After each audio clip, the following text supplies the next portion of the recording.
Buenos días. Para empezar, me voy a presentar yo. Soy Rafael Sánchez Vázquez, el director médico coordinador del Centro de Referencia de Alzheimer del IMSERSO en Salamanca.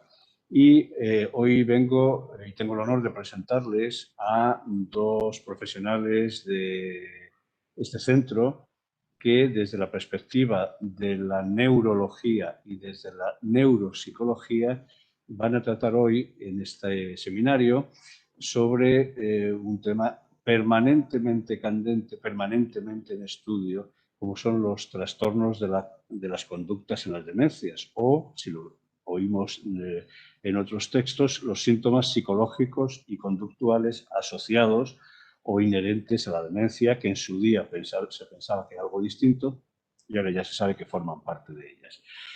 Quiero presentar en primer lugar al doctor Francisco Javier Gaipuente, querido compañero.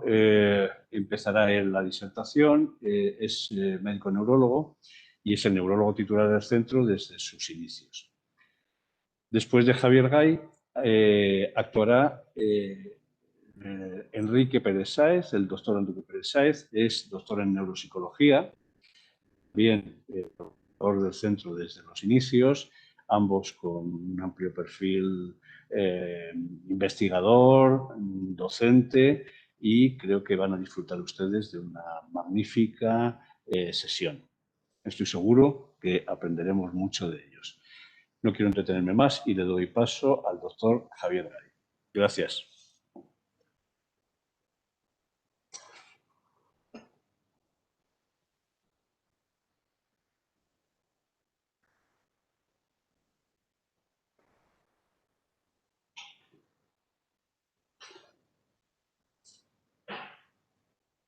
Hola, muy buenos días. En primer lugar, muchas gracias por las amables palabras de Rafael. Efectivamente, este tema yo creo que es un tema importante, yo creo que es un tema trascendente. Cada vez le damos más interés, más importancia a esta cuestión. Y bueno, vamos a empezar ya a hablar de él sin más. Como saben ustedes, en la demencia hay tres esferas importantes. La demencia se caracteriza por alteraciones cognitivas, funcionales y conductuales. De hecho, la demencia, de forma clásica, se define fundamentalmente por trastornos cognitivos que producen alteraciones funcionales. Esto se debe así porque la primera demencia que se estudió más en profundidad, que fue la enfermedad de Alzheimer, se caracteriza inicialmente por trastornos cognitivos que producen una incapacidad para que la persona pueda llevar una vida normal. Los trastornos conductuales, a pesar de ser muy importantes y a veces también iniciales en la demencia, al principio no se consideraron dentro de la definición de demencia, a pesar de lo cual son, como ya digo, relevantes. Y además son iniciales en algunos tipos de demencia. Por ejemplo, en la demencia frontotemporal se define fundamentalmente no por los trastornos cognitivos y funcionales, sino inicialmente por los conductuales. Algo parecido ocurre también con la demencia por cuerpos de Lewy. Por lo tanto, con el tiempo cada vez se ha ido dando más relevancia a los trastornos conductuales. Hasta el año 1996 no se consideró la importancia de los trastornos conductuales de la demencia y en una reunión de la Asociación Internacional de Psicogeriatría se definieron estos trastornos como trastornos psicológicos, como de la percepción, del contenido del pensamiento y del ánimo, y trastornos más conductuales, como son los trastornos del comportamiento de las personas que sufren demencia. Es muy importante distinguir ya desde el primer momento los trastornos conductuales de la demencia de otros trastornos que también aparecen en personas que tienen demencia, pero que se deben a trastornos médicos. Estoy hablando fundamentalmente del delirium, de las alteraciones de delirium que tienen los pacientes cuando se descompensa alguna de las enfermedades que sufren o cuando aparece una infección urinaria, una infección respiratoria. En ese caso aparecen trastornos que pueden ser superficialmente o inicialmente muy parecidos a las alteraciones psicoconductuales, pero que deben ser distinguidas de ellos, porque en este caso la actuación debe ser médica y debe ser urgente. Se distingue fundamentalmente de los trastornos conductuales porque producen dos alteraciones que son relevantes. Por un lado, suele haber una alteración, un nivel de conciencia que a veces es normal, a veces es bajo, a veces hay una hiperpatía, o sea, una oscilación dentro del nivel de conciencia. Y por otro lado, suele haber en algunas ocasiones fiebre.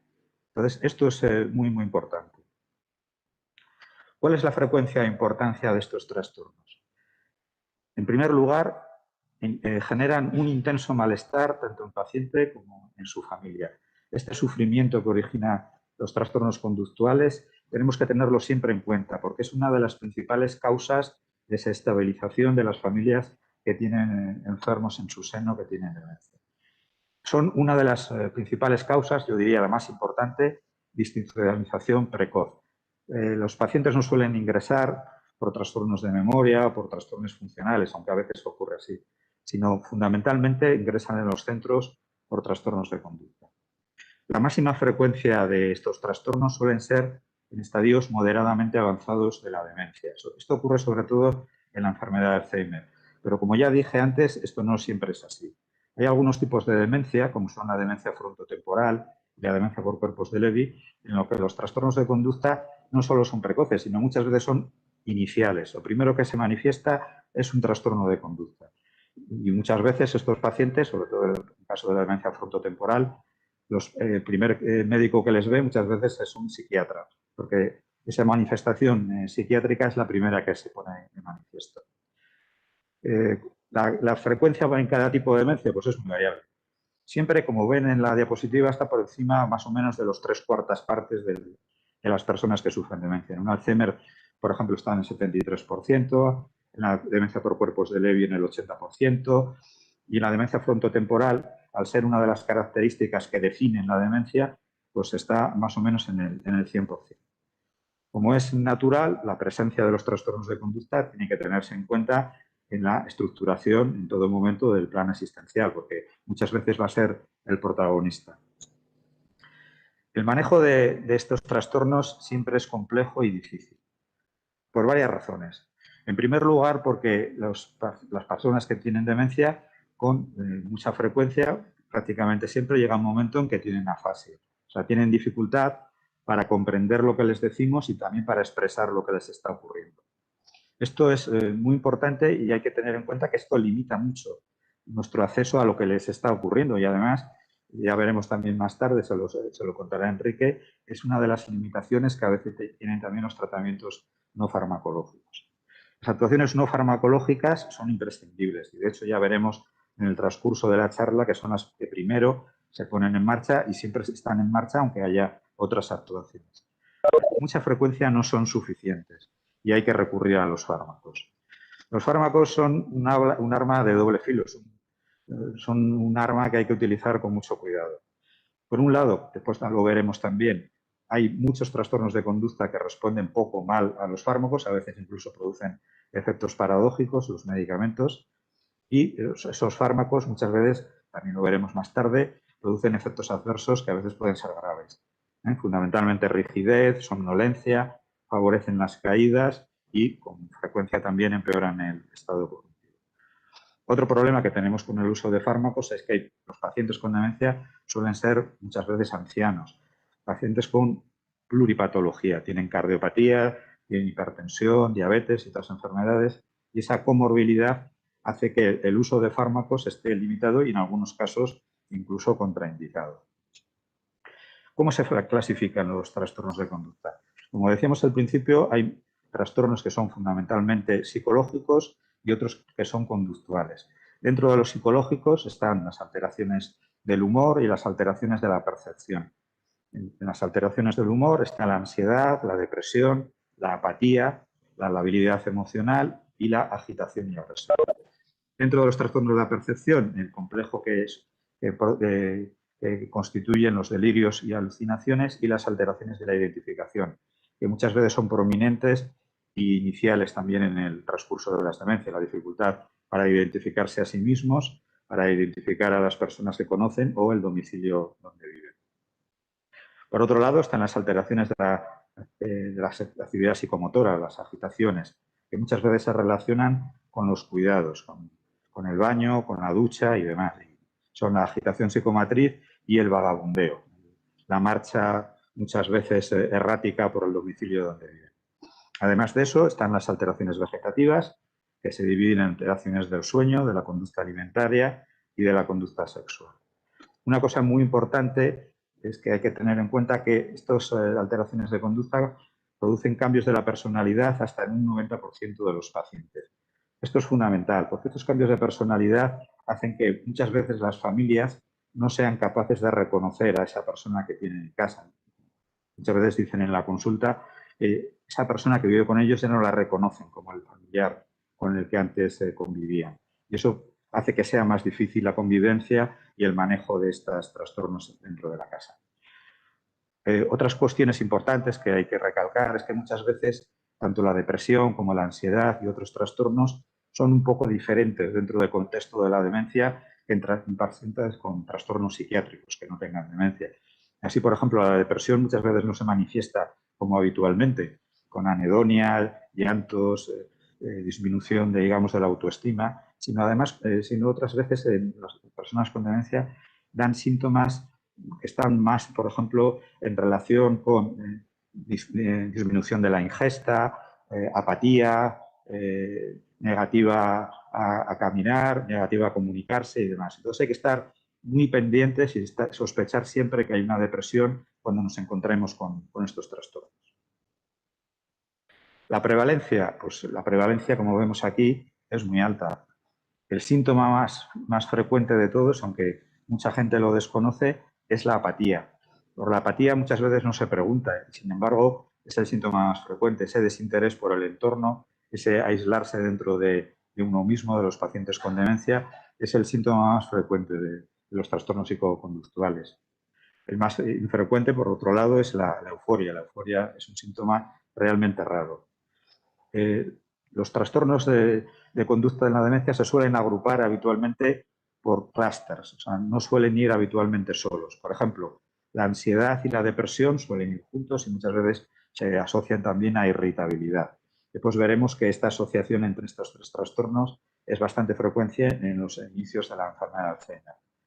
Por otro lado, también, por ejemplo, la desinhibición y los episodios de delirio y alucinaciones también muchas veces se asocian, como ocurre, por ejemplo, en las demencias frontotemporales y en la demencia por cuerpos de bebé. ¿Cómo medimos las alteraciones de conducta? Pues así como las alteraciones cognitivas que utilizan elementos psicométricos, como el más popular de todos, el Mini-Mental, el inventario neuropsiquiátrico es el instrumento que utilizamos para la medida de los trastornos de conducta. ¿Cómo se usa? Pues es un instrumento que se aplica fundamentalmente a las personas que convivan y conviene que sea a la persona que mejor conozca los antecedentes del paciente. Como ven, para aplicarlo hay una escala de severidad, otra de frecuencia y otra de repercusión. La de severidad se mide entre 1 y 3. El 1 sería una afectación leve, la 2 una moderada, la 3 una grave, según la opinión de la persona con la que estamos hablando. La frecuencia de 1 a 4 pues, tiene que ver con la frecuencia que tenga esa conducta. Si es menos de una vez al mes, si es una vez por semana o más de una vez por semana. La repercusión es una escala que se aplica, es una escala subjetiva, se le pregunta al familiar para ellos cuál es la repercusión de ese síntoma en particular. 1 sería una repercusión leve y 5 la máxima repercusión que ellos puedan considerar. Hay que aplicarla, como ven, para cada una de los trastornos de conducta y el producto entre la severidad y la frecuencia nos da la intensidad de ese síntoma. Si el producto es 1, sería ya clínicamente, digamos, observable. Si el producto entre severidad y frecuencia es 4 o mayor de 4, ya sería no solamente observable, sino ya clínicamente relevante. ¿Cuáles son las causas de los trastornos de conducta? Es muy importante que lleguemos a conocer lo mejor posible esta cuestión, porque, como veremos después, las estrategias que vamos a utilizar para tratar los trastornos de conducta depende de nuestro conocimiento sobre las causas y los mecanismos que están produciendo el trastorno. Por un lado, hay factores biológicos. El primero de ellos es la neuropatología, son las lesiones que tiene el paciente en sus neuronas, depósito de proteínas, lesiones extracelulares, como puede haber en las demencias vasculares, alteración de los circuitos cerebrales con una neurotransmisión alterada. Las lesiones que suelen producir trastornos de conducta suelen estar en partes del cerebro muy concretas, en los ganglios basales, en el cerebro límbico y en los lóbulos frontales. Y suelen estar alteradas las vías de difusión, las vías de transmisión difusa de los neurotransmisores que van desde esas áreas al lóbulo frontal. ¿Cuáles están afectadas? Pues prácticamente todas, tanto la vía colinérgica, la vía dopaminérgica, la vía serotoninérgica y la vía noradrenérgica. Las enfermedades intercurrentes son muy importantes. Los pacientes que tienen demencia casi siempre suelen tener otras enfermedades asociadas. Esas enfermedades actúan de manera muy compleja sobre la demencia. Por un lado, son factores de riesgo de la demencia y, por otro lado, su presencia, su descompensación pueden producir factores de alteraciones de conducta. Y, de hecho, siempre que tengamos un trastorno de conducta, lo estemos observando, hay que preguntarse si hay alguna alteración en esas enfermedades crónicas que tiene el paciente. Fundamentalmente hay tres cuestiones que son muchas veces desencadenantes de los trastornos de conducta. Me refiero al dolor, a las infecciones y a los fármacos. Cuando veamos un trastorno de conducta siempre nos tenemos que preguntar si alguna de estas alteraciones está presente. Tenemos que pensar en el dolor, tenemos que comprobar y descartar que hay una infección. Antes, como ya dije, algunas de estas infecciones no solamente producen trastornos de conducta, sino que pueden producir delirium. Si hay algún fármaco nuevo o una asociación de fármacos que hayamos puesto que pueda ser contraproducente, y investigarlo. Además de los factores que dependen propiamente de la persona, del paciente, los biológicos y los somáticos, están los factores ambientales. Estos hay que considerarlos siempre. En relación con esto, pues hay que pensar, pues estaría en relación con la pirámide de las necesidades básicas de Maslow, que están influyendo de forma decisiva en los trastornos de conducta, ¿no? Las personas tienen, por un lado, necesidades físicas, necesidades básicas, que son la alimentación, que son estar en un ambiente caldeado, bien iluminado, etcétera, que hay que tener en cuenta porque cualquier trastorno, cualquier alteración dentro de estas condiciones puede producir trastornos de conducta. Es fundamental la relación con el cuidador. Esto hay que recalcarlo porque no solamente es importante en el ámbito familiar, la relación de la persona con su cuidador principal, que casi siempre pues, es su marido, su mujer, un hijo, sino también en el entorno del cuidado profesional.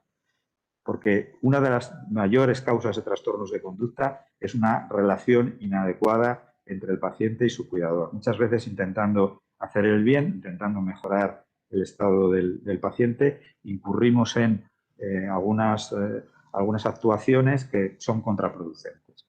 Las relaciones con la familia y con la sociedad son muy importantes, sobre todo al principio de la evolución de la demencia. Muchas veces el primer síntoma que se produce es esa falta de autoestima que perciben los pacientes cuando ven que no son capaces de hacer correctamente su trabajo y ven que su autorrealización, esas necesidades de la parte superior de la escala de Maslow, no están siendo cubiertas.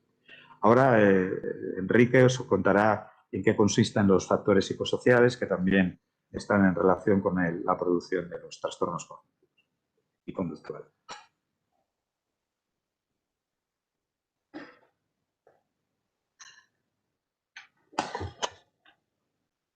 Bueno, buenos días. Yo soy Enrique Pérez, como bien dijo antes el doctor Rafael. Vamos a continuar con la exposición y efectivamente el doctor Javier estaba hablando en relación de las necesidades insatisfechas de las personas en cuanto al ambiente físico, los factores ambientales. Pero hay que tener en cuenta que existen también una serie de factores psicosociales que están en la génesis de los trastornos psicológicos y del comportamiento. Y entre estos factores psicosociales, el más importante de todos son efectivamente las necesidades insatisfechas. Las personas con demencia, como cualquier otra persona, pueden tener frecuentemente necesidades que no se han detectado y no se están tratando. Y esa necesidad es la que dispara el trastorno de conducta. Por ejemplo, Javier antes hablaba del dolor. Y efectivamente el dolor parece que es un aspecto que no se cubre lo suficiente en las demencias, y en este sentido tenemos una necesidad insatisfecha. Las personas sienten dolor y no estamos haciendo nada para solucionarlo. Para poner una estadística que sirve de ejemplo, algunos estudios han visto que en personas mayores sanas que están en un centro residencial, hasta un 80% pueden tomar medicaciones analgésicas. Sin embargo, en centros de personas con demencia, eso se reduce un 50%.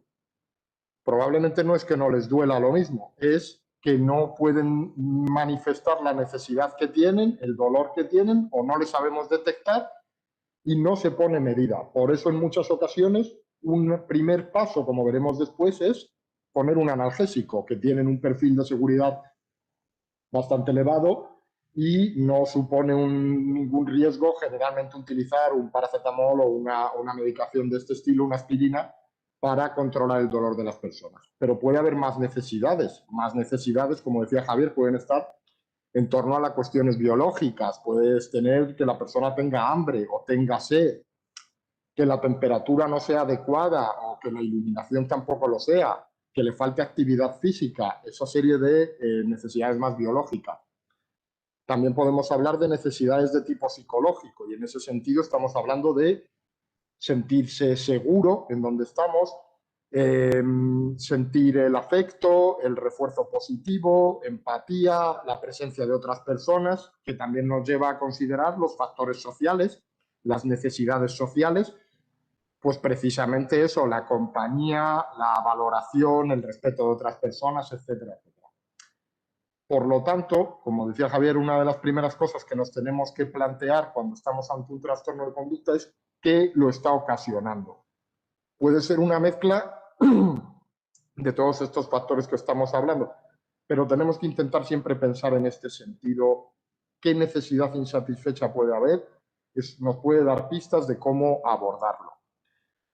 De hecho, algunos estudios han encontrado que el número de necesidades no satisfechas que tienen las personas es el principal factor asociado con la presencia de síntomas psicológicos y conductuales. O sea, a mayor número de necesidades insatisfechas, mayor frecuencia de síntomas psicológicos y conductuales.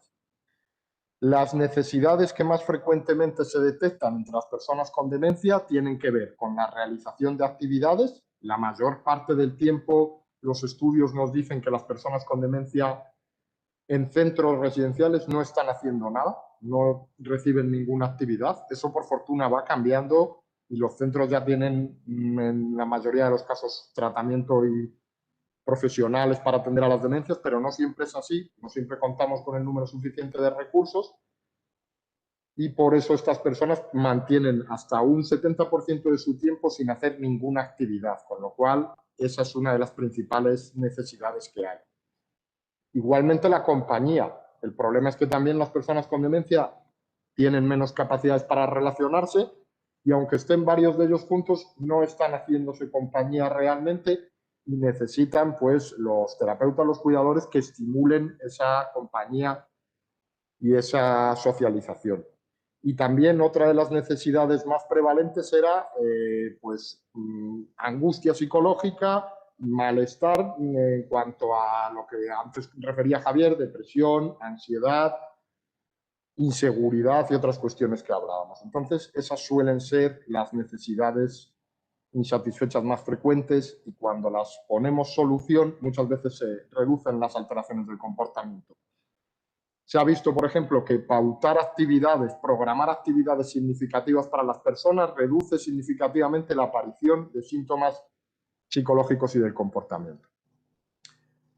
Otro factor distinto que puede, entre estos de los factores psicosociales, es el que está relacionado con un umbral de estrés disminuido. Esta teoría plantea que las personas con demencia no tienen la misma capacidad que cualquiera de nosotros para hacer frente a las agresiones ambientales, y en este sentido pues experimentan estrés con más facilidad. Por ejemplo, es fácil que se agiten cuando hay muchas personas, cuando hay un jaleo importante en la sala donde están, cuando no tenemos la suficiente iluminación, porque aunque otras personas seamos capaces de sobreponernos a esas agresiones ambientales, las personas con demencia tienen este umbral disminuido y reaccionan con agitación general u otras alteraciones de conducta. Por lo tanto, también es muy importante lo que se comentaba antes en relación con los factores ambientales. El entorno físico influye fundamentalmente, como también comentaremos a continuación. Por último, hay otra teoría que también se incluye en estos factores psicosociales, que es la teoría del aprendizaje. Y es que muchas de las conductas problemáticas que vemos en las personas con demencia pueden estar disparadas, reforzadas y mantenidas por algunos de nosotros, por los terapeutas, por los cuidadores, de forma, por supuesto, completamente involuntaria. Un ejemplo muy claro lo vemos si pensamos en una persona que nos dicen que grita continuamente. Entonces, si analizamos esa conducta, podemos intentar plantearnos cuál es el motivo de que la persona grite, qué hay detrás de esa conducta. Podemos plantearnos desde las necesidades insatisfechas qué le está pasando y podemos decir, bueno, pues se siente solo. Bien, como se siente solo, cuando grita le hacemos compañía. Desde la teoría del aprendizaje, como bien saben los psicólogos, lo que estamos haciendo es reforzar esa conducta inadaptada. El paciente se siente solo, grita y le hacemos compañía en ese momento. Lo que el paciente está aprendiendo, como cualquier otro ser vivo, es que cuando se siente solo tiene que gritar para obtener la compañía que él quiere.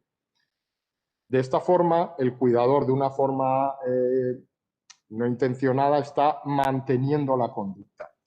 Lo que tendríamos que hacer en un caso como este sería anticiparnos, hacer caso al paciente, hacerle compañía antes de que empiece la conducta problemática, como son los gritos, ¿de acuerdo? De esa forma estamos reforzando una conducta adaptada, que sería estar sin gritar, ¿de acuerdo?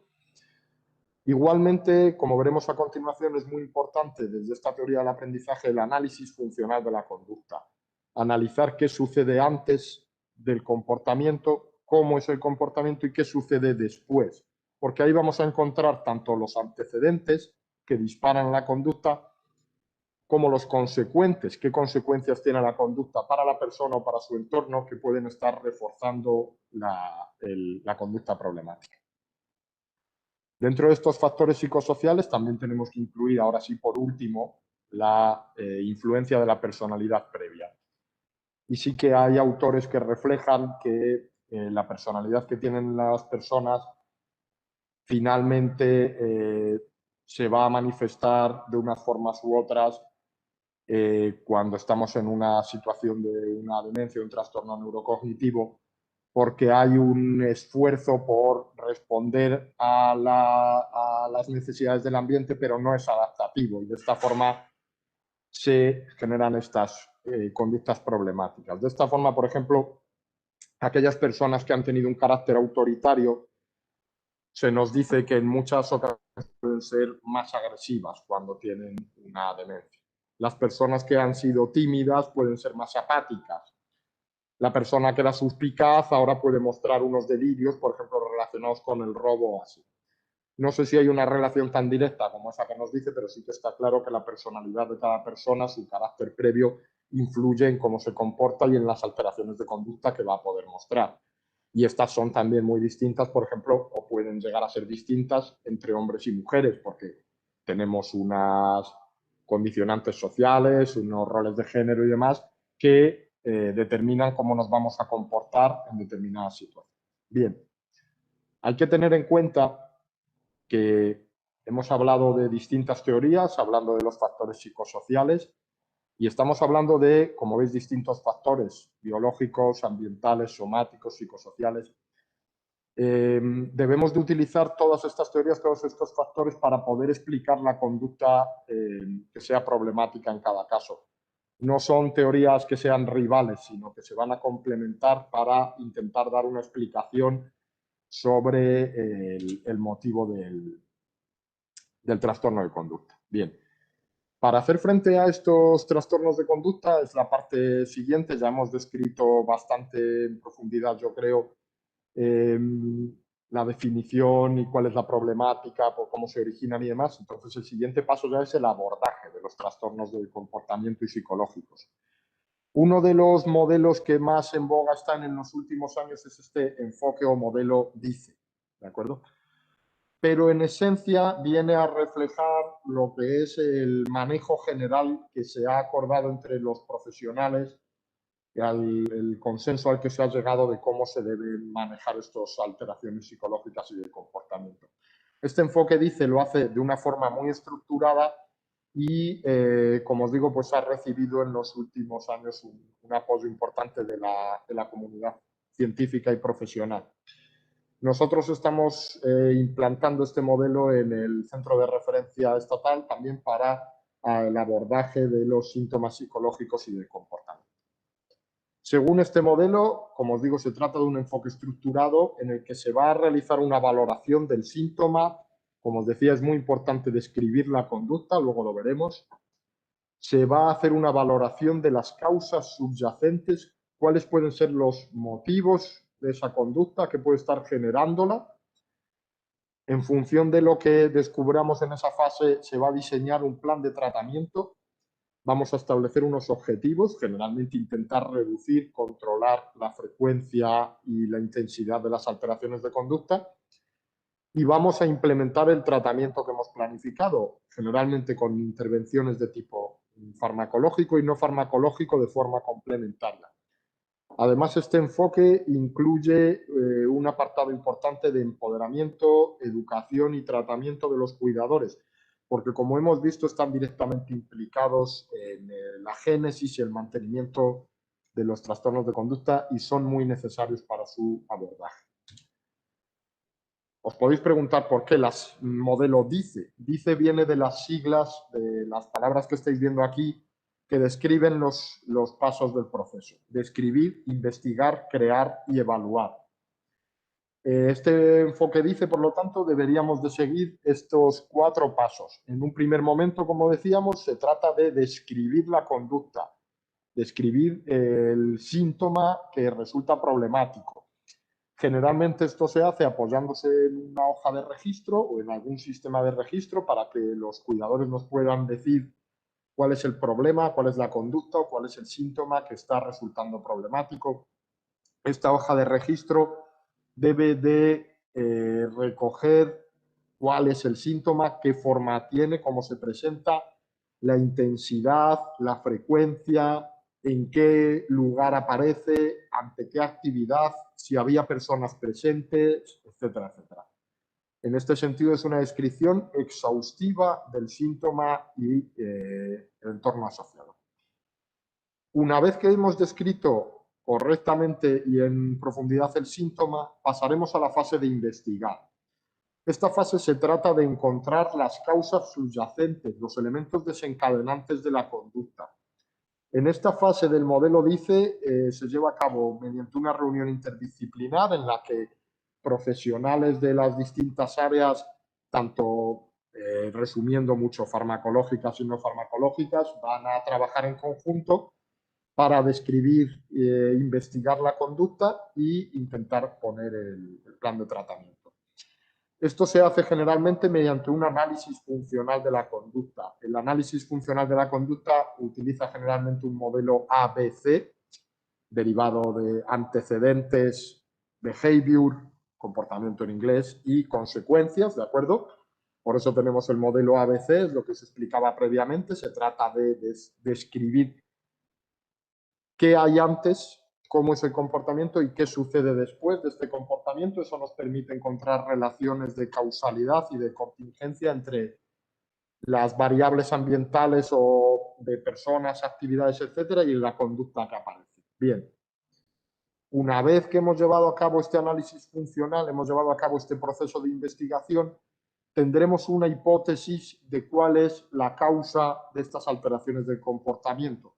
Y entonces pasaremos a la fase de crear. En esta fase de crear, el equipo debe de plantear una intervención adecuada para intentar resolver el síntoma psicológico o reducir su impacto psicológico o conductual.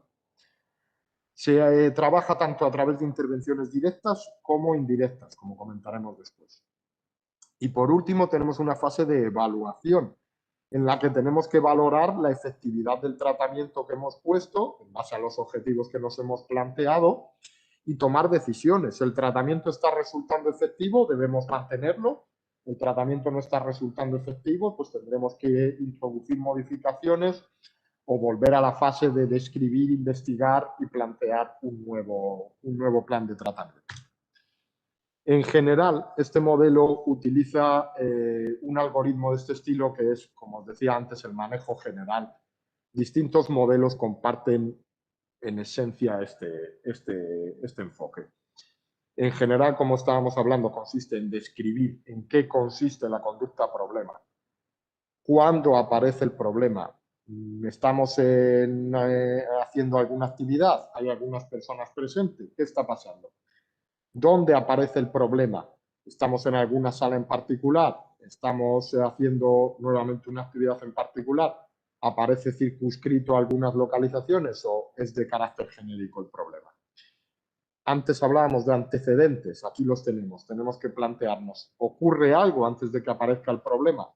Y, por supuesto, ¿qué sucede después de la aparición del problema? De esta forma estamos llevando a cabo este análisis funcional de la conducta que nos va a ayudar para, como decíamos, intentar establecer hipótesis sobre las causas de la conducta. Bien.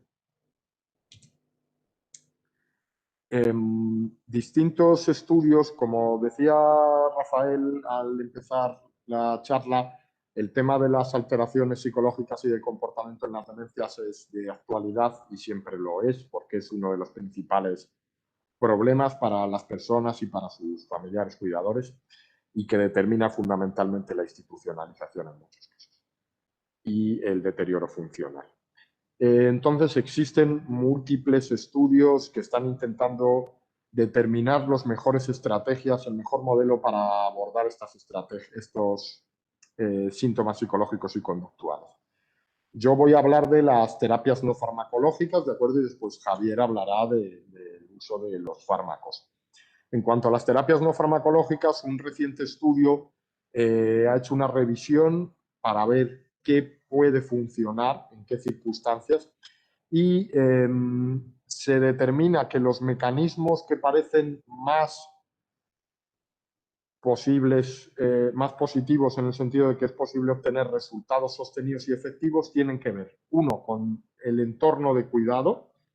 Es muy importante controlar el entorno, lo que estábamos hablando antes, factores ambientales como por ejemplo el ruido, la gran cantidad de personas que podemos tener presente, un entorno muy restrictivo, las sujeciones, todo eso aumentan las alteraciones del comportamiento y debe ser controlado y cuidado. Tenemos que procurar un entorno tranquilo, seguro para las personas y que les permita desarrollar todo lo que pueden hacer independientemente de las limitaciones que puedan tener. Asimismo, es muy importante el desarrollo y el mantenimiento de las habilidades de cuidado, tanto en los cuidadores profesionales como en los cuidadores familiares.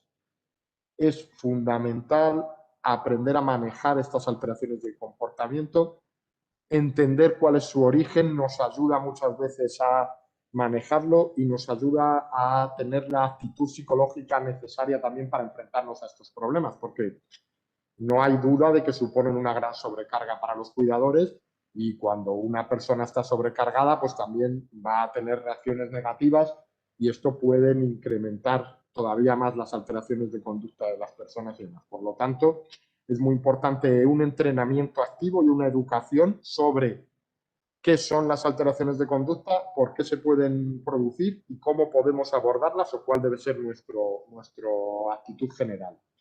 Y, por supuesto, es muy importante la atención individualizada. Se ha comprobado que los modelos de atención centrada en la persona que individualizan la atención y ponen las actividades que requieren cada persona en función de sus necesidades también reducen las alteraciones de conducta.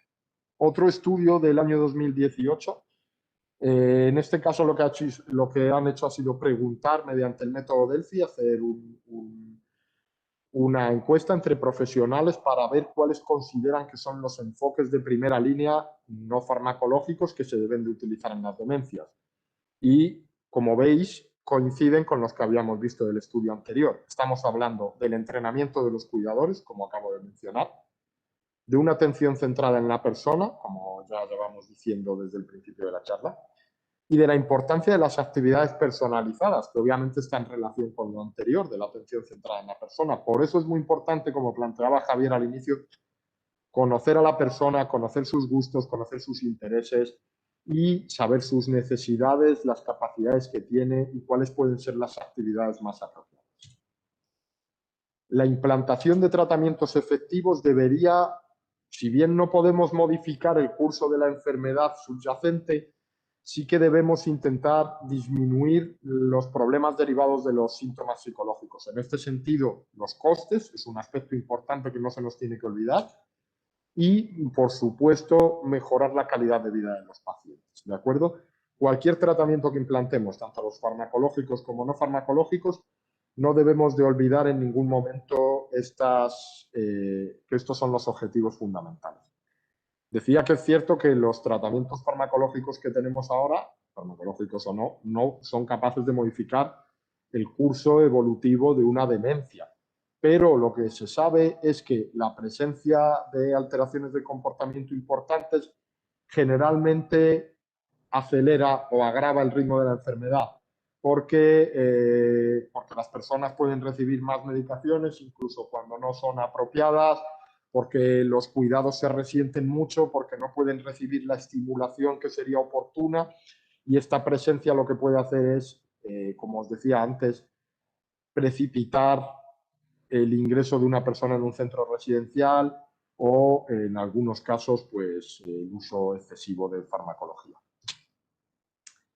En términos generales, el afrontamiento de los trastornos de conducta va a seguir estos pasos que tenéis aquí. Cuando estamos ante un paciente asintomático, es importante establecer medidas preventivas para evitar la aparición de alteraciones de conducta, ¿de acuerdo? En ese sentido, siempre tenemos que tener en mente que es importante proporcionar actividades a las personas, actividades que sean de su interés, y que es muy importante controlar el entorno, porque puede ocasionar estas alteraciones de comportamiento. De esta manera nos vamos a adelantar y vamos a prevenir. Por ejemplo, una prevención que es muy habitual que se hace en los centros tiene que ver con un síntoma frecuente también, que es el síndrome crepuscular, la agitación que experimentan especialmente aquellas personas con demencia de tipo vascular por la tarde con la caída del sol. ¿Cómo podemos anticiparnos a eso? Obviamente procurando que haya una iluminación adecuada en el centro donde están las personas para intentar reducir la desorientación que genera la puesta del sol. Bien, eso en el caso del paciente asintomático. En el caso de los pacientes que tienen síntomas leves o moderados, estamos hablando de intervenciones generales. Por ejemplo, la programación de actividades, las terapias de tipo recreativo, el ocio, la socialización, etcétera, etcétera.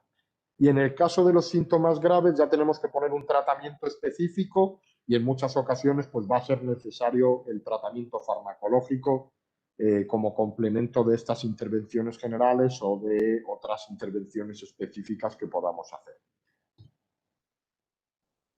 En general, como estábamos hablando, las medidas preventivas tienen que ver con actuaciones centradas en la persona. Siempre es importante que nos preguntemos si las personas están siendo tratadas con dignidad y respeto, conocemos lo suficiente de ellos, su historia de vida, su estilo de vida, su cultura, sus intereses, para poder ofrecerles las actividades que sean de su gusto y de su interés y para darlos un trato respetuoso.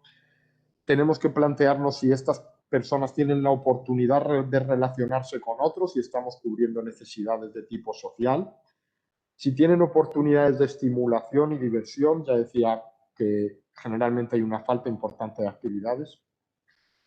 Si la persona no es capaz de manifestar sus gustos o sus intereses, siempre podemos preguntarle a sus familiares o a sus cuidadores para intentar, como os digo, conocer todo lo que sea posible de la persona.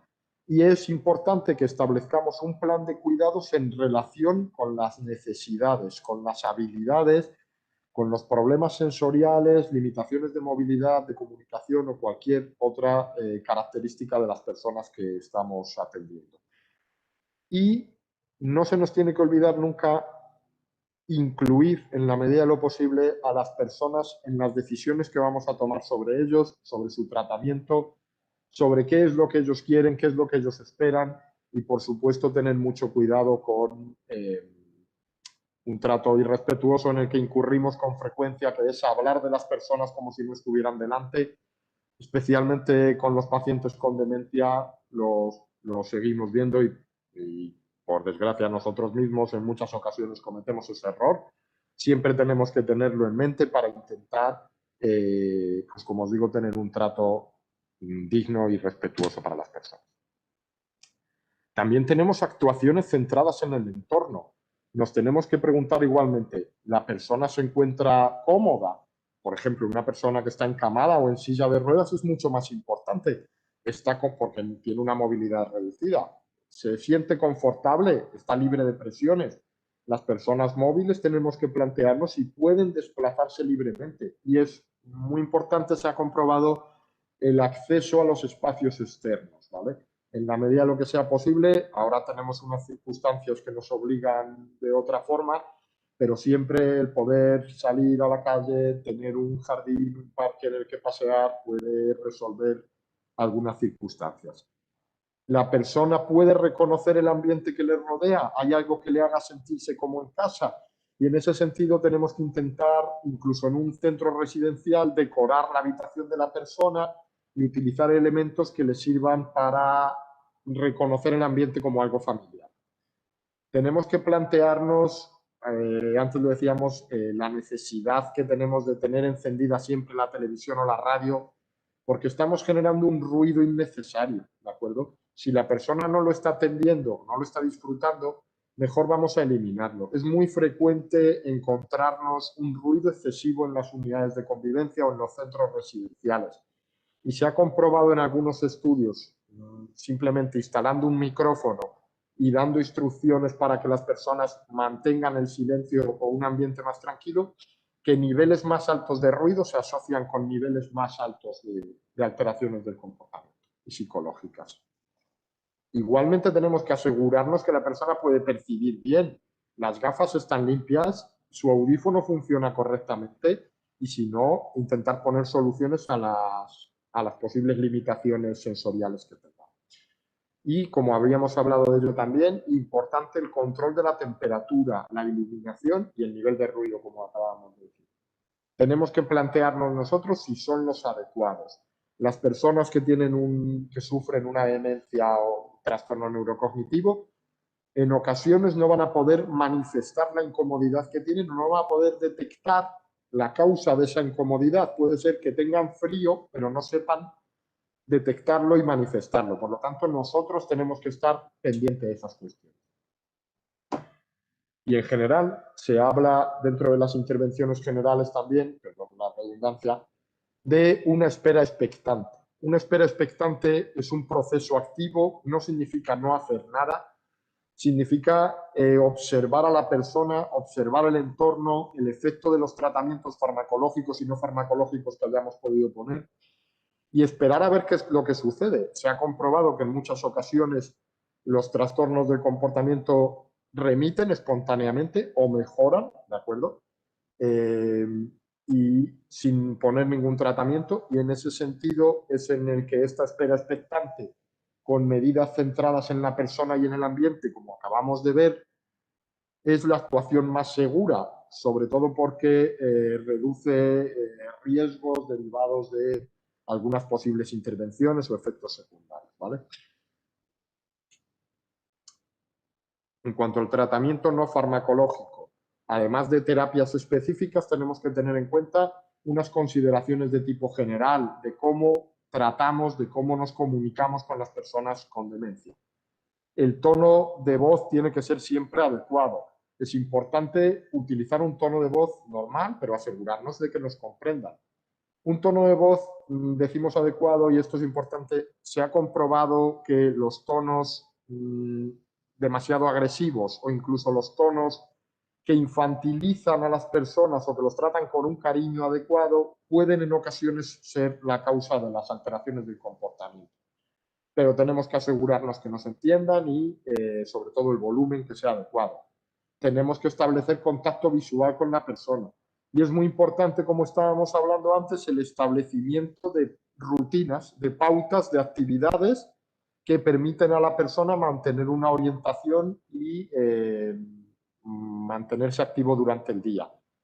Tenemos que evitar la hiperestimulación, asegurarnos, como estábamos hablando, de que el entorno es seguro, está bien iluminado, utilizar señalética, notas u otros elementos que podemos hacer que van a contribuir nuevamente a la orientación y evitar accidentes incluso, y utilizar las actividades también como distracción y reorientación cuando las personas ya están mostrando un síntoma psicológico conductual.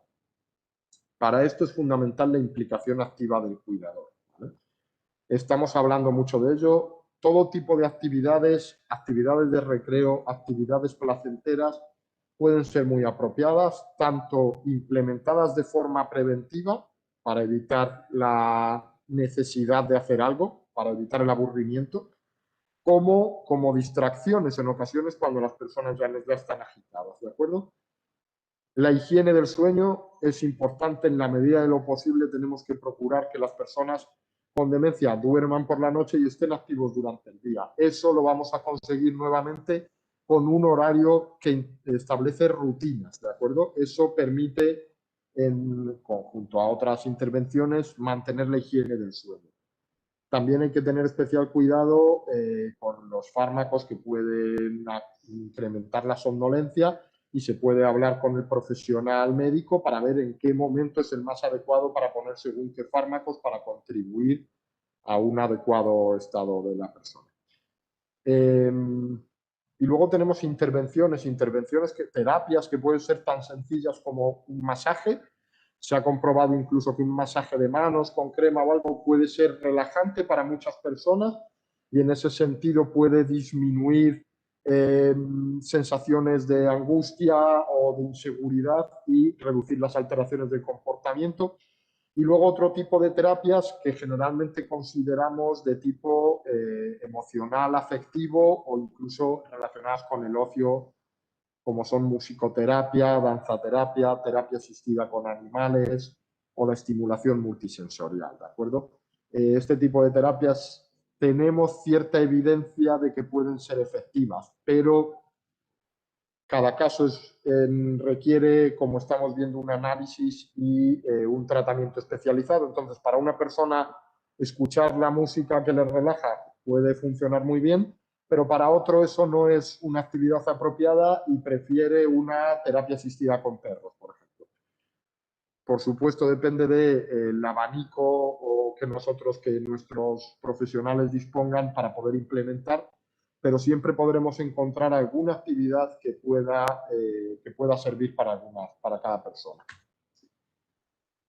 Por áreas podemos hablar de actividades estructuradas, como pueden ser las actividades físicas, como veis ahí, danzaterapia, psicomotricidad, fisioterapia, los paseos, las actividades recreativas. En ocasiones los paseos se convierten en una forma de controlar un síntoma, como es la deambulación errante. Podemos poner un objetivo a esa deambulación errante y vamos a hacer algo con el paciente, o simplemente vamos a pasear por el parque, que es mucho más agradable que pasear por los pasillos y tiene un sentido en sí mismo, ¿de acuerdo? Terapia conductual, todo lo que tiene que ver con las técnicas de modificación de conducta, el establecimiento de refuerzos para intentar mejorar promover las conductas que queremos y extinguir las conductas indeseadas, y el control de los estímulos. Muy importante, como ya hemos dicho, las modificaciones ambientales, especialmente cuidado con la luz y el control del ruido. Existen algunos estudios que han analizado la eficacia de la terapia de luz terapia de luz brillante, que se conoce en ocasiones, como terapia no farmacológica para mejorar algunas alteraciones del comportamiento. En algunos casos también parece que puede ser efectiva. Muy importante también los contactos sociales, y ahora más que nunca quizá tener la posibilidad de tener contactos sociales seguros pueden reducir también las alteraciones de conducta y pueden mejorar el estado de ánimo general de las personas. Y como decíamos antes, terapias de tipo estimulación sensorial y relajación, como pueden ser los masajes o las técnicas de estimulación sensorial. Os dejo nuevamente con Javier para abordar el tratamiento farmacológico y terminar en breve la charla. Muchas gracias.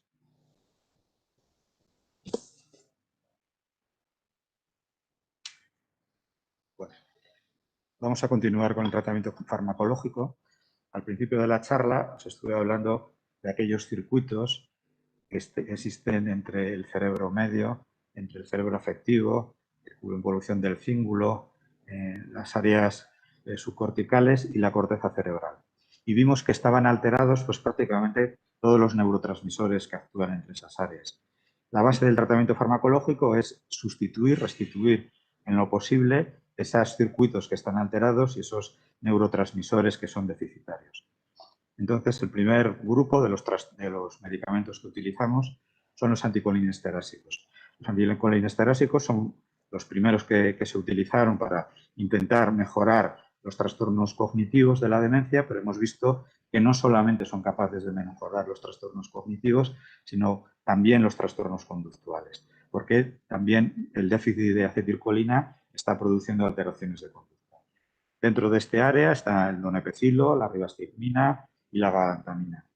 La memantina, que es un medicamento que se utiliza ya para fases intermedias y más avanzadas de la demencia, es un bloqueador de un neurotransmisor que es excitador, que es el NMDA, y es un medicamento que empezó a probarse en Parkinson y más adelante se ha visto que también es eficaz para el trastorno de conducta de otros tipos de demencia.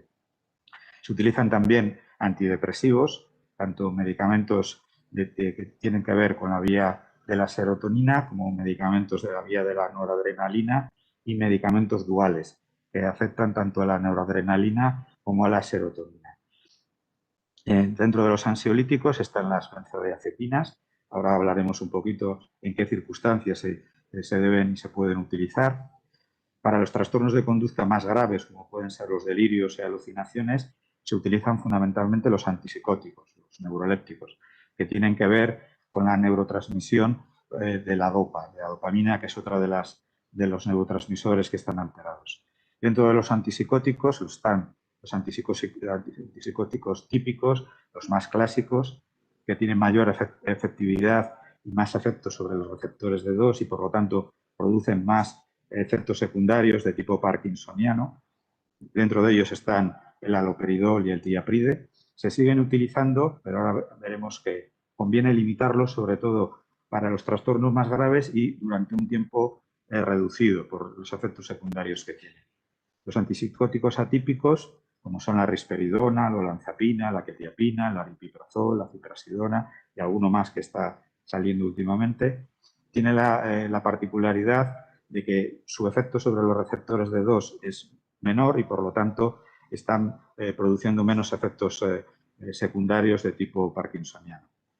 También se utilizan, pero menos que los que hemos hablado hasta ahora, los medicamentos anticomiciales. Son medicamentos estabilizadores de conducta que se utilizan por parte de los psiquiatras en el tratamiento de pacientes sin demencia, pero que tienen trastornos de conducta, y dentro de ellos se puede utilizar el valproato, la carbamazepina, la pregabalina, la gabapentina y el topiramato.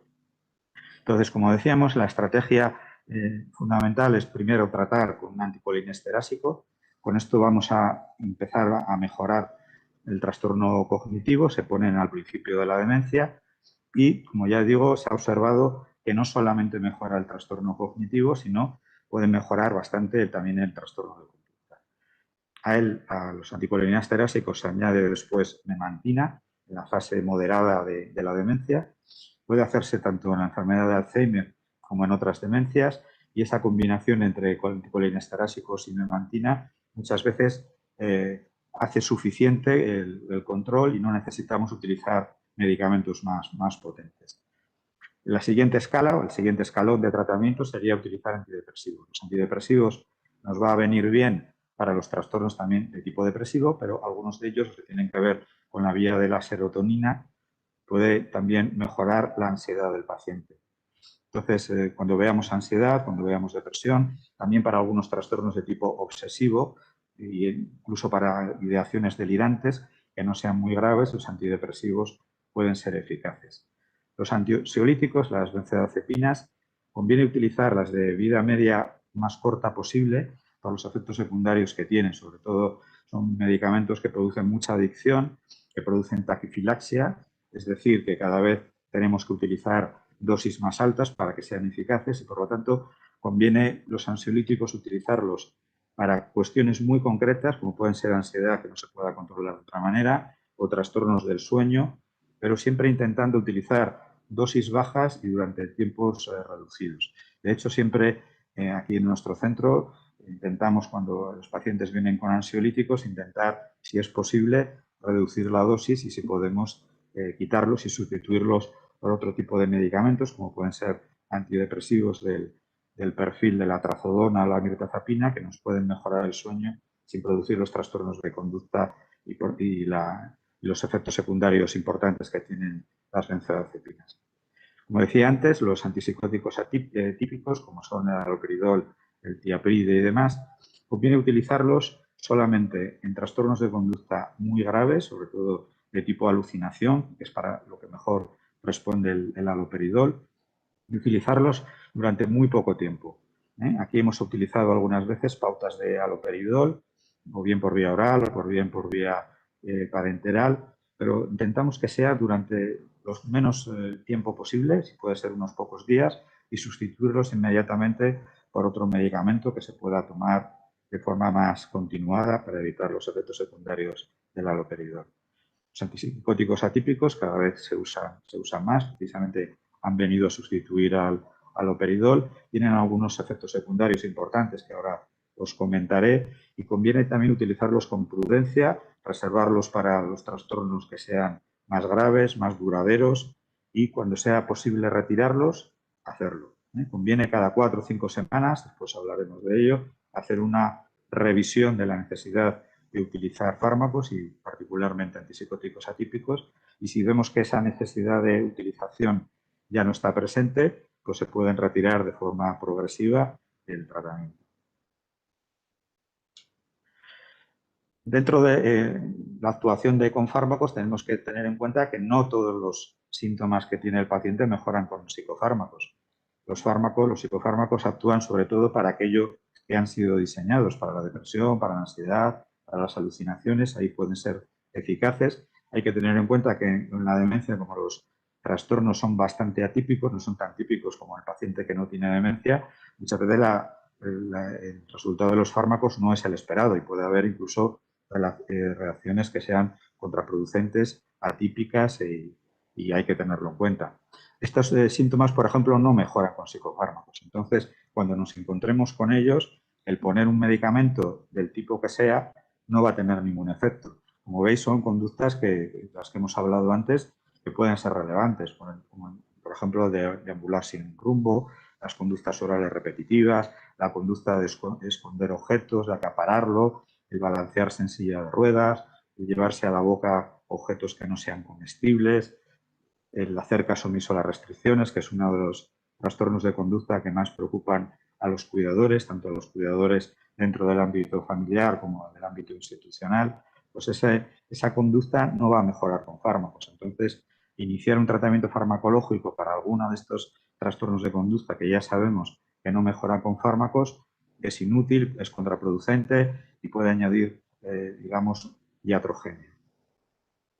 ¿Cuáles son los que pueden mejorar con tratamiento farmacológico? Pues hay otros muchos trastornos de conducta importantes que sí que pueden mejorar con tratamiento farmacológico y en este caso hay que usarlo. ¿Cuáles son? Pues aquí los tenéis puestos: la agresividad física, la agresividad verbal, la ansiedad, la tristeza, la depresión, la apatía, los trastornos del sueño. la conducta motora aberrante, con agitación y agresión, como dije al principio, muchas veces está en relación con los cuidados, las conductas vocales repetidas, las alucinaciones, los delirios y la conducta sexual inapropiada pueden mejorar con psicofármacos. Y os decía antes que estas conductas muchas veces son menos típicas, menos estructuradas. Los delirios, por ejemplo, suelen ser menos estructurados que en pacientes sin demencia, las alucinaciones más estereotipadas también, y hay veces que mejoran menos de lo que sería o que habrías pensar o que habría esperado en pacientes que no tuviesen demencia. Los principales efectos adversos, pues antes hemos hablado de ellos, pero los vamos a repetir. Aquí están los efectos adversos de los antipsicóticos atípicos. Antes os hablé de los típicos. Las benzodiazepinas, como ya os dije, también producen efectos secundarios, efectos adversos que son importantes, como es la taquifilaxia, de la que ya hablé, efectos paradójicos que pueden producir, favorecen también las caídas y empeoran el deterioro cognitivo. Con los atípicos, pues, aunque menos que con el haloperidol, se ve también parkinsonismo y trastornos de la marcha, se produce sedación, casi siempre es indeseable la sedación. El ideal dentro del tratamiento farmacológico es intentar mejorar los trastornos de conducta, pero sin que el paciente esté sedado, y por lo tanto tenemos que aquilatar mucho qué medicamento utilizamos, a qué dosis lo ponemos para evitar este efecto secundario, porque la sedación, por un lado, impide que podamos dar al paciente un tratamiento no farmacológico que sea adecuado para su situación, y por otro lado, evidentemente la sedación puede asociarse con caídas, puede asociarse con neumonías por aspiración durante la alimentación, y es algo siempre indeseable que tenemos que intentar evitar. También los antipsicóticos atípicos pueden aumentar las infecciones respiratorias, los edemas, por lo tanto tenemos que estar vigilando estas posibles complicaciones.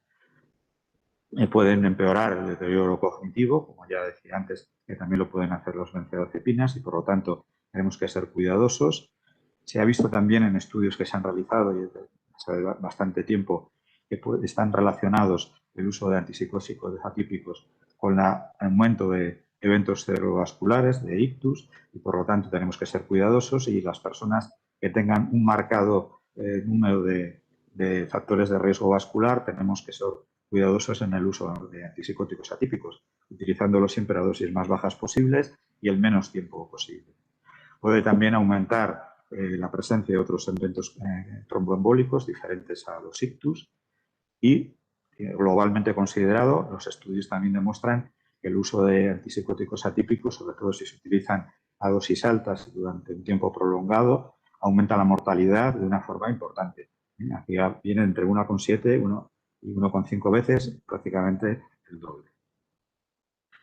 Entonces, hablando ya de las conclusiones que podemos establecer del tratamiento de los trastornos de conducta que hemos hablado hasta ahora, aquí están las principales. En principio, tratar solo si repercuten. ¿Qué quiere decir esto?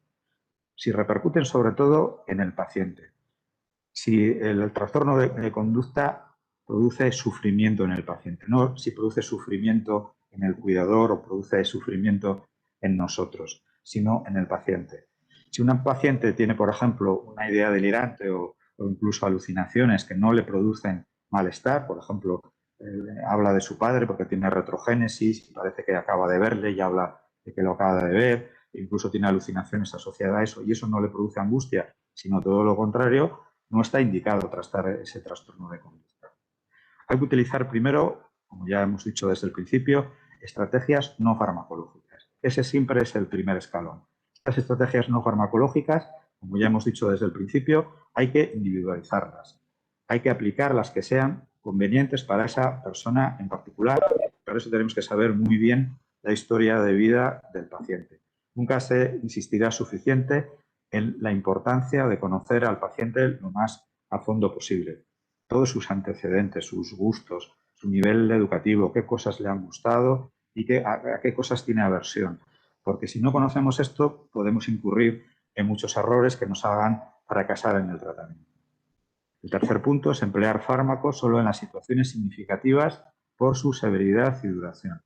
Antes os hablaba Enrique de ese periodo de espera expectante. Cuando un paciente ingresa en un centro como el nuestro, le tenemos en un periodo de observación que suele durar 2 o 3 semanas, en el cual observamos cómo se encuentra el paciente, miramos qué tratamientos tiene y, si podemos, tendemos más a retirar tratamientos que no a poner. Solo en momentos o en circunstancias en que los trastornos de conducta no se puedan controlar a través de retirada de medicamentos que no sean convenientes y actuaciones, como os ha dicho Enrique, que tengan que ver con la persona, el ambiente y demás, empezaremos a utilizar fármacos durante ese periodo de espera expectante. Si hay una sospecha de dolor, hay que tratarlo. Ya os dije antes, Enrique también lo ha hecho después, que el dolor es algo que está muy infraestimado. Los pacientes que tienen demencia muchas veces no manifiestan el dolor. No lo manifiestan directamente porque son pacientes que tienen afasia, tienen dificultades para hacerse comprender y el dolor muchas veces se manifiesta a través de trastornos de conducta. ¿Eso qué quiere decir? Que cuando veamos un trastorno de conducta siempre tenemos que sospechar que hay dolor si no encontramos otra circunstancia. Como hemos dicho antes también, a veces los trastornos de conducta no solo tienen un origen, tienen varios. El dolor siempre hay que pensar en él, porque muchas veces está debajo de ese trastorno de conducta. Y si no pensamos en él y no cubrimos con analgésicos ese dolor, muchas veces a través de otros fármacos no lo vamos a poder controlar. Hay que tratar, como ya dije también al principio, las infecciones, estar detrás de ellas y enseguida que tengamos un trastorno de conducta, investigar la presencia de una infección y tratarlo adecuadamente, en este caso con antibióticos, como es natural. Los medicamentos específicos para el tratamiento de la demencia, que incrementan las dosis de acetilcolina en el cerebro, pueden estabilizar los síntomas conductuales y retrasar el inicio de los neurolépticos. Eso ya os lo dije antes, ese es el primer escalón que tenemos que utilizar en el tratamiento de las demencias, tanto de los síntomas cognitivos como de los síntomas conductuales. Y si el paciente que estamos viendo no tiene puesto un medicamento de este tipo, donepezilo, rinastimina, etcétera, tenemos que considerar el ponérselo porque puede ser eficaz no solamente para el trastorno cognitivo, sino también para el trastorno conductual. Y además estamos evitando utilizar de inicio medicamentos que puedan tener, como os acabo de decir, más efectos secundarios. El punto 6 es siempre individualizar el empleo de psicofármacos, valorando la situación orgánica del paciente. Los pacientes con demencia suelen ser pacientes frágiles, suelen tener mucha comorbilidad, suelen ser personas con demencia y además con diabetes y además con hipertensión, con insuficiencia renal, con otros trastornos orgánicos que coexisten con la demencia y que limitan el uso de psicofármacos. Los pacientes plurimedicados que tienen antihipertensivos, que tienen antidiabéticos y demás, toleran peor los psicofármacos que pacientes más jóvenes que solamente van a recibir psicofármacos. Entonces, tenemos que tener siempre en cuenta las interacciones farmacológicas entre ese medicamento que vamos a poner y los que ya tiene el paciente. Porque en algunos casos, como ya dije también al principio, esa interacción es contraproducente e incluso puede estar contraindicada. Y siempre tenemos que intentar utilizar los medicamentos de forma segura. El punto 7 es valorar siempre el riesgo-beneficio y reevaluar el tratamiento y suspenderlo cuando no sea necesario. Yo también os lo he dicho antes. Es muy importante ver primero si la conducta, el trastorno de conducta que estamos viendo es de los que se puede beneficiar de psicofármacos. Tenemos que estar seguros de que eso es así y para eso tenemos que definir muy bien qué trastorno de conducta estamos observando. Siempre eso es lo primero. Ver si la podemos tratar, ese trastorno de conducta, de forma no farmacológica y si después de implementar los tratamientos no farmacológicos que seamos capaces de diseñar y de poner en marcha no fuesen suficientes para controlar el trastorno de conducta, es cuando tenemos que plantearnos el uso de psicofármacos. Siempre valorando eso, el riesgo-beneficio. Ese riesgo-beneficio a veces está muy equilibrado y entonces tenemos que tener mucho cuidado, siempre utilizar dosis bajas, siempre incrementos de dosis muy pequeñas y cuando tenemos controlado el trastorno de conducta tenemos que valorar ya poco tiempo después la posible retirada del fármaco. Porque muchas veces esa retirada del fármaco no va a producir que el trastorno de conducta se reproduzca, porque como ya os dijo Enrique antes, muchas veces los trastornos de conducta, cuya causa muchas veces no conocemos, incluso desaparecen de forma espontánea. Entonces, en cuanto tenemos un trastorno de conducta controlado, siempre hay que pensar en la posibilidad de poco a poco ir reduciendo la dosis del psicofármaco que estemos utilizando, y muchas veces el trastorno de conducta ha desaparecido y ya vamos a evitar los efectos secundarios del tratamiento. Y el último punto, muy importante, es siempre compartir con la familia, sobre todo las decisiones más delicadas. Hay momentos en que incluso los especialistas, los médicos, las personas que intervienen dentro de los trastornos de conducta de las demencias, podemos tener decisiones muy difíciles de tomar desde todos los puntos de vista, desde el punto de vista farmacológico, pero también desde el punto de vista ético. Entonces, hay decisiones que no son sencillas, y esas decisiones siempre conviene compartirlas con la familia para ver si entre todos conseguimos cuál es el camino más, digamos, más adecuado a seguir, no solamente desde el punto de vista médico, sino también desde el punto de vista ético. Y bueno, yo creo que con esto ya terminamos. Muchas gracias por su atención.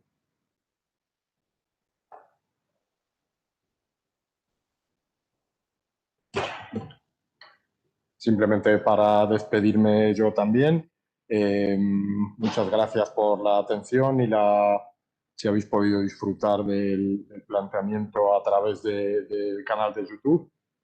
Recordar que el centro de referencia es un recurso público y que estamos disponibles si tienen consultas o quieren hacer algún planteamiento a través de la página web del centro y el buzón de contacto y de sugerencias. Muchas gracias.